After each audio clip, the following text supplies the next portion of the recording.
Assalamualaikum warahmatullahi wabarakatuh. Oke kawan pajak, berjumpa lagi di Paham Pajak. Pada video kali ini akan dijelaskan bagaimana cara lapor SPT tahunan orang pribadi pegawai, ASN, TNI, dan Polri di aplikasi Cortex. Bagi wajib pajak yang akan lapor SPT tahunan tahun pajak 2025 yang akan dilaporkan di paling lambat Januari-Maret 2026, itu sudah harus menggunakan aplikasi Cortex. Bagaimana cara pelaporannya? Sebelum wajib pajak lapor SPT tahunan di aplikasi Cortex, perlu melakukan persiapan data, yaitu siapkan data harta, hutang, dan penghasilan setahun atau bukti potong A1 A2-nya. Ada 8 langkah agar wajib pajak bisa lapor SPT tahunan di aplikasi Cortex, yaitu langkah pertama, login ke aplikasi Cortex-nya terlebih dahulu atau aktifasi akun atau buat password Cortex terlebih dahulu. Langkah kedua, ajukan kode otorisasi jika sebelumnya belum pernah atau lupa kode passphrase-nya. Langkah ketiga, akses menu untuk buat konsep SPT dan buka SPT-nya.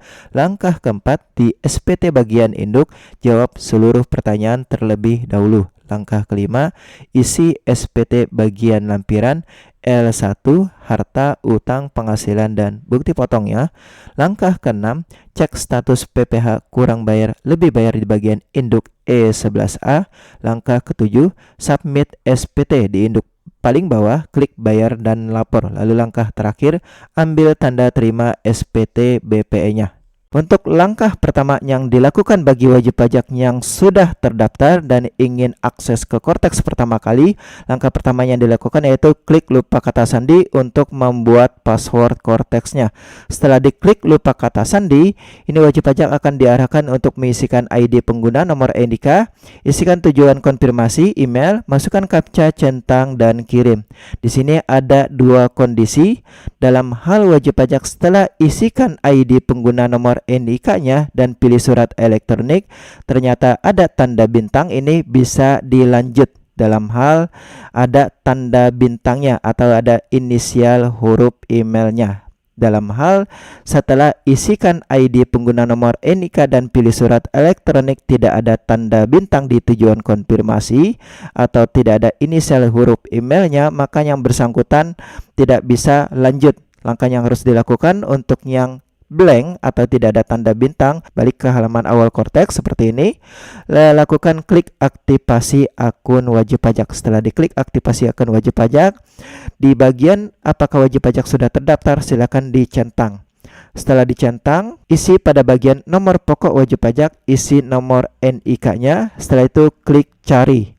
Pastikan nama wajib pajak inisial hurufnya muncul. Setelah itu pada bagian bawah di telekontak, silakan isi email dan nomor telepon.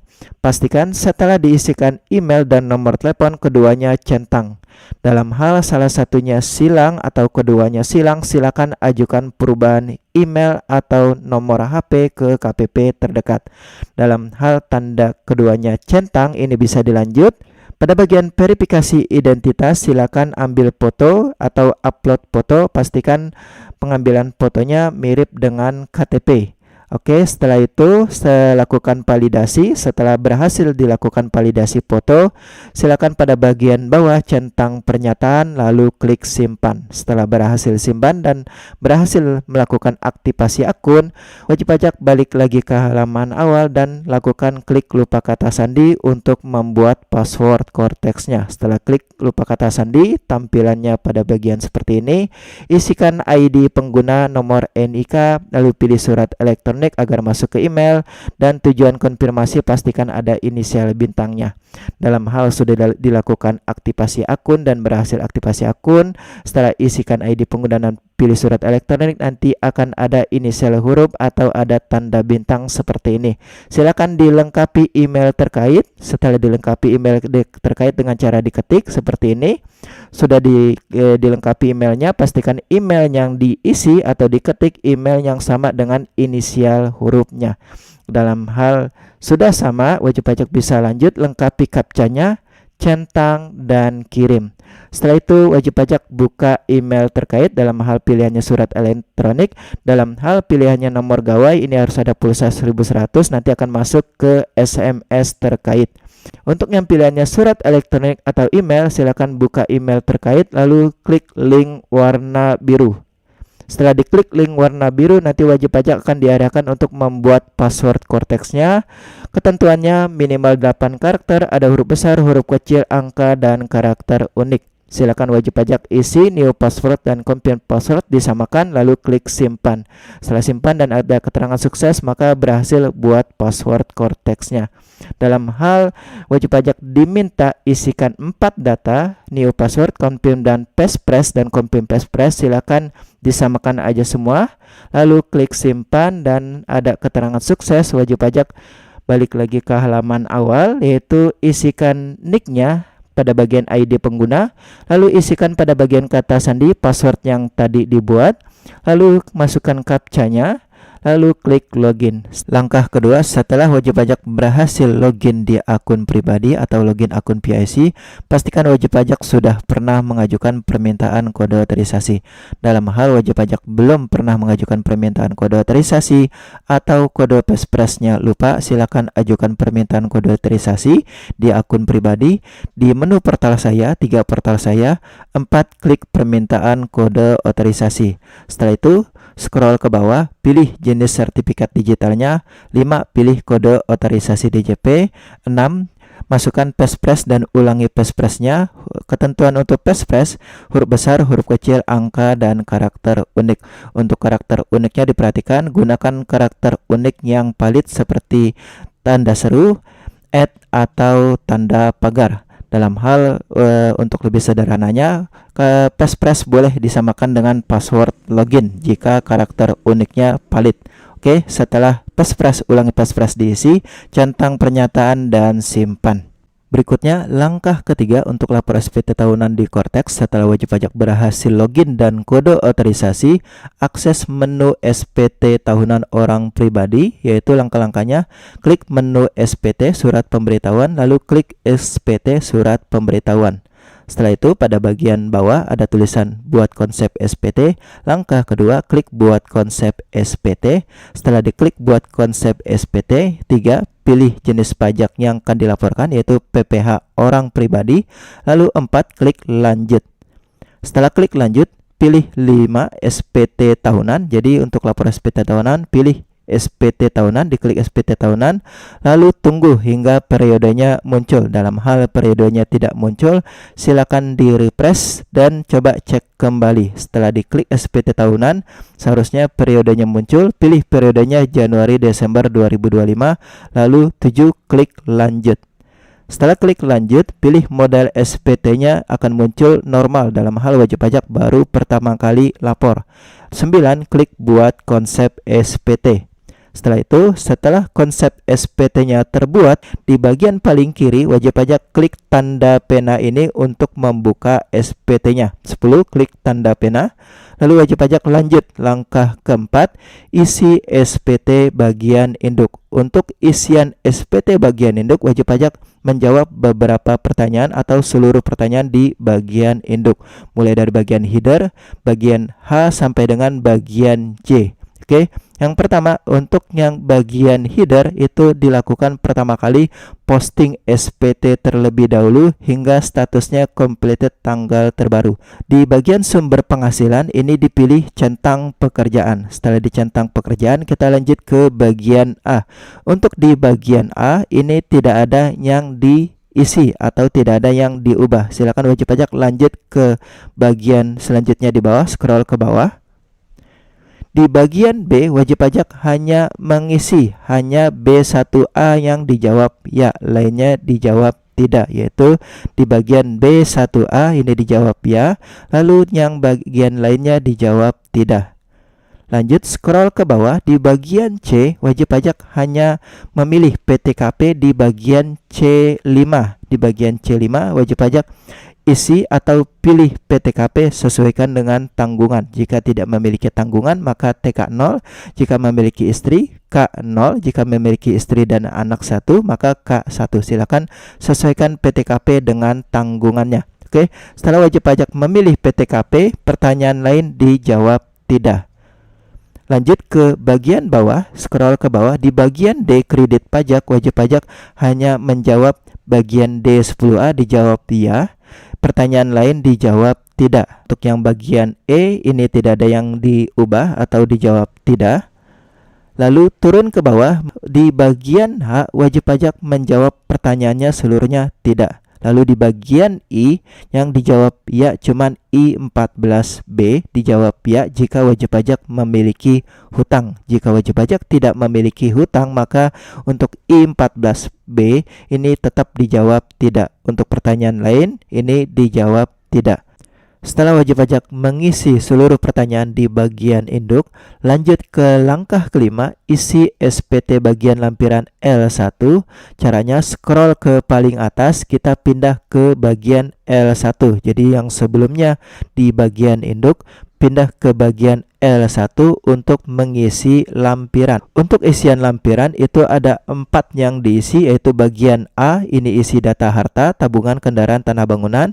Bagian B ini diisi data hutang. Bagian D ini diisi penghasilan bruto dan jumlah pengurang. Untuk bagian E ini dicek atau diisi data bukti potong 21. Oke, mulai dari bagian A1, kas setara kas. Ini dalam hal wajib pajak memiliki uang tunai atau tabungan, kita contohkan untuk tabungan. Silakan wajib pajak isikan di bagian A1, di bagian lampiran A1, silakan diklik tambah. Setelah diklik tambah, isikan data tabungannya. Silakan pilih deskripsinya, tabungan, nomor akun diisi nomor rekening, misalkan contoh 001, ini diisikan nomor rekening, atas namanya nama pribadi, nama yang bersangkutan, terus nama banknya apa, lokasi harta, pilih Indonesia, tahun perolehan diisi 2025. Di bagian saldo ini diisi kondisi saldo di Desember 2025 berapa, misalkan 1 juta. Dalam hal sudah diisi di angka 19 ini 20, klik simpan. Untuk bagian keterangan ini tidak perlu dipilih atau tidak perlu diisi. Scroll ke bawah, di bagian harta bergerak ini dalam hal wajib pajak memiliki harta bergerak baik berupa kendaraan seperti sepeda motor, wajib pajak isikan data kendaraannya, yaitu scroll ke bawah di bagian A4 harta bergerak, silakan diklik tambah. Setelah diklik tambah, isikan data-datanya, misalkan tipe sepeda motor, merek model misalkan Honda, nomor polisi misalkan nomor polisinya berapa, lalu isikan kepemilikannya atas nama sendiri atau atas nama pihak lain. Ini diisikan. Dalam hal atas nama pihak lain, isikan nomor NIK 16 digitnya atau bisa diisikan 0. Lalu untuk nama pihak lain ini diisikan nama pemiliknya, silakan wajib pajak isikan nama pemiliknya atau nama yang tercantum di STNK. Isikan tahun perolehan atau tahun belinya di tahun berapa, harga waktu belinya berapa. Untuk nilai saat ini diisikan nilai pasar kondisi per Desember 2025. Silakan dicek di Google atau cukup diperkirakan saja. Untuk keterangan ini tidak perlu diisi atau dipilih. Setelah isian datanya sudah diisi lengkap, silakan diklik simpan. Setelah berhasil simpan, scroll ke bawah, kita lanjut di bagian A5 dalam hal wajib pajak memiliki tanah dan atau bangunan rumah. Silakan isikan datanya di bagian harta tidak bergerak. Silakan diklik tambah. Setelah diklik tambah, isikan data-datanya. Contoh, misalkan wajib pajak memiliki rumah, silakan pilih deskripsinya bangunan tempat tinggal, lalu lokasi harta isikan alamatnya, bisa alamat lengkap atau alamat kota, lalu isikan ukuran atau luas tanah, luas bangunan, sumber pemilikan, hasil sendiri atau warisan disesuaikan. Lalu isikan nomor sertifikat atau nomor akte yang merujuk ke harta terkait. Dalam hal wajib pajak tidak memiliki data tersebut, bisa di strip. Lalu tahun perolehan ini diisikan kapan tahun belinya, kapan dibelinya. Untuk harga perolehan ini berapa harga pada saat dibeli. Untuk nilai saat ini diisikan kondisi nilai pasar pada saat Desember 2025. Wajib pajak bisa cek di Google atau bisa diperkirakan berapa harga pasar per Desember 2025. Untuk keterangan tidak ada yang diisi, tidak dipilih. Setelah isian datanya sudah dirasa lengkap, lalu klik simpan. Lanjut ke bagian B.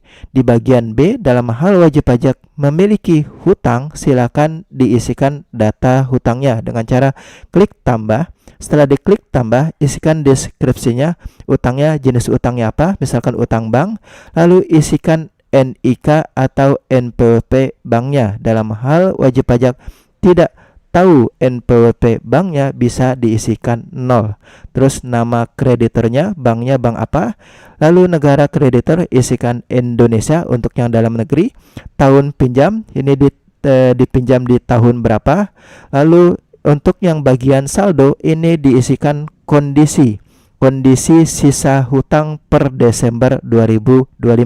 Wajib pajak bisa cek ke banknya atau wajib pajak bisa perkirakan berapa sisa saldo pokok hutang per Desember 2025.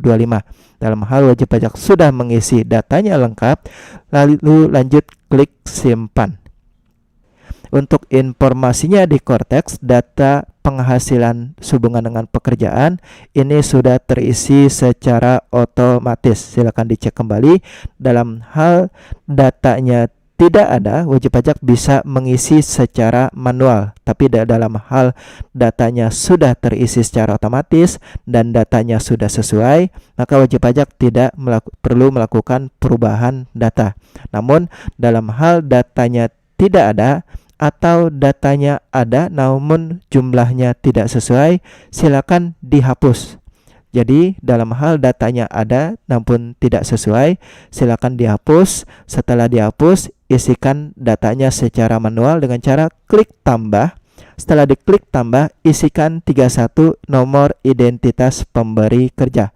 Nah, untuk isian data bagian D ini sesuaikan dengan data bukti potong. Pastikan wajib pajak sudah menerima bukti potong A1, A2 dari pemberi kerja. Bisa minta hard copy-nya atau wajib pajak bisa cek di portal saya, dokumen saya. Waktu penjelasan awal sudah dijelaskan, itu wajib pajak bisa mendownload bukti potong A1, A2 itu di portal saya, dokumen saya. Silakan isikan NPWP 16 digit sesuaikan dengan yang tercantum di bukti potong pada bagian paling bawah ini. Ini ada nomor NPWP si pemotong. Silakan isikan pada bagian angka 31 ini nomor identitas pemberi kerja. Setelah isikan NPWP-nya, masukkan nama CP-nya. Dalam hal wajib pajak tidak menerima bukti potong, wajib pajak bisa mengisi secara manual dan isikan di bagian 31 ini. Kalau misalkan NPWP-nya tidak tahu, isikan 0 aja. Lalu nama pemberi kerja bisa diketik manual. Di penghasilan bruto ini isikan jumlah penghasilan gaji selama setahun. Atau wajib pajak bisa cek di bukti potong A1, A2. Setelah dibuka di bagian atas, di bagian angka 8 ini ada jumlah penghasilan bruto. Ini yang diinputkan pada bagian penghasilan bruto di bagian D31 ini. Oke. Setelah isikan penghasilan bruto sesuai dengan bukti potong, lanjut isikan jumlah pengurang. Ini cek di bukti potong A1, A2 ini di angka 12. Silakan cek jumlah total pengurangnya berapa. Jadi penghasilan bruto dan pengurang sudah diisi dan datanya sudah diisi lengkap, lalu klik simpan. Setelah berhasil simpan, lanjut scroll ke bawah, lanjut ke data bukti potong. Untuk data bukti potong, untuk yang A1, A2, dan BP21 yang sudah dibuat di Cortex, itu sudah terisi secara otomatis. Dalam hal bukti potongnya sudah sesuai, maka tidak perlu ada yang diubah di bagian bukti potong. Karena untuk bukti potong di bagian E ini sudah terisi secara otomatis. Namun dalam hal bukti potongnya tidak ada, padahal wajib pajak sudah menerima bukti potong A1, A2, namun bukti potongnya tidak terisi secara otomatis, pastikan sudah diklik posting SPT. Namun setelah diklik posting SPT tetap datanya belum muncul juga atau tidak terisi secara otomatis. Untuk datanya itu wajib pajak bisa mengisi secara manual dengan cara klik tambah. Untuk yang dia datanya tidak ada atau datanya ada namun tidak sesuai, silakan untuk datanya ada tidak sesuai bisa dihapus. Setelah dihapus lalu diinputkan ulang kembali. Jadi untuk yang tidak ada bisa diinputkan ulang kembali, klik tambah. Setelah diklik tambah, isikan data-datanya. Untuk datanya pastikan diisikan sesuai dengan bukti potong. Dibuka di bukti potongnya di BPA 1 atau A2, lalu isikan nomor NIK atau nomor NPWP, isikan nomor NPWP si pemotong yang 16 digit pada bagian ini. Setelah diisikan NPWP 16 digit, namanya sesuai, namanya akan otomatis muncul, nama si pemberi kerjanya sudah sesuai. Lanjut nomor bukti potong. Nomor bukti potong ini diisikan, cek di bagian paling atas bukti potong. Ini ada nomor bukti potong. Silakan disalin nomor bukti potongnya. Lalu tanggal bukti potong ini diisikan pada bagian paling bawah, dicek di bagian bukti potong, sesuaikan dengan di bukti potongnya. Oke, untuk jenis pajaknya pilih PPh pasal 21. Untuk jumlah PPh yang dipotong ini isikan sesuai yang tercantum di bagian bukti potong A1 A2-nya, yaitu di bagian 21, yaitu dapat dikreditkan pada SPT tahunan. Itu yang jumlah yang diinputkan pada bagian ini. Dalam hal di sini angkanya 0, maka di bagian PPh dipotong 0 juga. Dalam hal dia ada jumlah yang dapat dikreditkan ada angkanya, silakan disesuaikan dengan yang tercantum di bukti potong. Dalam hal datanya sudah diisi lengkap, klik simpan. Oke, berikutnya kita coba jelaskan kondisi ketiga dalam hal terdapat data penghasilan dan bukti potong istri di bagian lampiran L1 bagian D dan bagian E. Ini dalam hal terdapat bukti potong istri dan NPWP-nya gabung, maka untuk yang di bagian D dan E ini data bukti potong istri dihapus. Karena kalau tidak dihapus nanti di bagian E11A itu bisa kurang bayar atau lebih bayar. Jadi pastikan di bagian D, L1 bagian D dan L1 bagian E yang bukti potong istri ini dicek kembali dalam hal dia nama pemberi kerjanya instansi tempat bekerja istri. Ini dihapus dengan cara klik tanda merah sampai ini. Lalu untuk yang di bagian E juga cek bukti potong istri tempat bekerja istri. Dalam hal diketemukan bukti potong tempat bekerja istri, itu berarti bukti potong istri silakan dihapus dengan cara di bagian paling kiri klik tanda merah sampai ini untuk menghapus bukti potong istri dan menghapus data penghasilan istri di bagian D dan di bagian E. Dalam hal data bukti potong dan data penghasilan istri sudah dihapus di bagian D dan di bagian E, lanjut untuk menginput penghasilan istri dari satu pemberi kerja. Ini balik lagi ke induk. Di bagian induk I14C, di bagian induk I14C ini datanya diubah. Datanya diubah yaitu dijawab ya. Jadi untuk yang penghasilan istri satu pemberi kerja ini dilaporkan sebagai penghasilan final. Oleh karena itu di bagian induk I14C pajak yang penghasilan bersifat final ini dijawab ya. Setelah dijawab ya, nanti akan muncul lampiran paling atas, scroll ke paling atas, ada muncul lampiran baru yaitu lampiran L2. Diklik lampiran L2 tersebut, lalu klik tambah. Setelah diklik tambah, baru isikan data-data penghasilan bukti potong istrinya yaitu NPWP, sesuaikan NPWP si pemberi kerja, ada dicek di bukti potongnya. Lalu nama pemotong ini akan otomatis jika diisinya berdasarkan bukti potong. Lalu pilih jenis penghasilannya, dipilih penghasilan istri dari satu pemberi kerja atau bisa diketik istri, nanti akan muncul pilih penghasilan istri dari satu pemberi kerja. Lalu untuk dasar pengenaan pajak ini dicek di bukti potongnya, ini dibuka, pilih yang penghasilan pindahkan ke bagian dasar pengenaan pajak. Untuk PPh terutang, cek yang di bukti potong dapat dikreditkan, ini yang diinputkan di kolom PPh terutang. Klik simpan.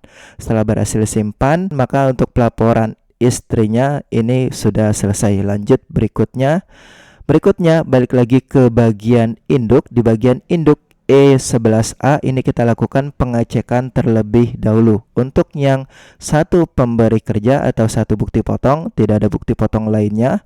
Ini biasanya istri tidak bekerja atau tidak ada bukti potong lainnya, cuma satu bukti potong, maka pastikan nilai E11A nilainya 0. Untuk kondisi yang kedua, dalam hal NPWP-nya gabung dengan istri atau terdapat bukti potong istrinya, maka pastikan E11A tetap 0. Karena untuk yang penghasilan istri satu pemberi kerja ini dilaporkan final, dengan kata lain E11A ini tetap 0 walaupun ada bukti potong istri. Oke, untuk yang kondisi ketiga, jika nilai E11A ini terdapat kurang bayar atau lebih bayar, silakan cek kembali isian L1 bagian D dan E. Apakah isian datanya sudah sesuai apa belum, atau terdapat bukti potong lain. Untuk yang kondisi ketiga ini silakan cek lagi di video pembahasan berikutnya. Dalam hal di bagian E11A dirasa sudah sesuai atau nilainya 0, silakan dilanjut.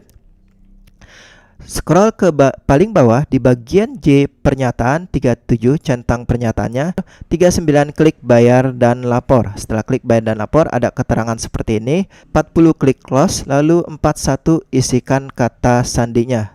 Isikan kata sandi sesuai dengan kode Pespres pada saat wajib pajak permintaan kode otorisasi. Dalam hal penyedia penanda tangannya tidak ada, silakan di-refresh dan cek kembali. Dalam hal tetap tidak ada, silakan wajib pajak bisa mengajukan ulang kode otorisasi. Jadi dalam hal penyedia penanda tangan tidak ada atau Pespresnya tidak valid, wajib pajak bisa mengajukan ulang kode otorisasinya. Oke. Dalam hal kata sandinya sudah diisi dan sudah sesuai, klik konfirmasi tanda tangan. Setelah klik konfirmasi tanda tangan dan ada keterangan sukses, maka status SPT akan pindah ke SPT dilaporkan. Dan terakhir, wajib pajak bisa mengambil tanda terima SPT BPE-nya dengan cara klik tanda kotak pos hijau ini untuk mendapatkan tanda terima SPT atau BPE-nya. Cek di email terkait. Nanti BPE-nya akan dikirimkan ke email terkait. Wajib pajak bisa cek di email terkait. Oke, dalam hal wajib pajak sudah menerima tanda terima SPT atau BPE-nya, maka pelaporan SPT tahunan orang pribadinya sudah selesai. Demikian bagaimana cara pelaporan SPT tahunan orang pribadi bagi wajib pajak pegawai, karyawan, PNS maupun ASN. Semoga video ini bermanfaat. Jangan lupa subscribe. Assalamualaikum warahmatullahi wabarakatuh.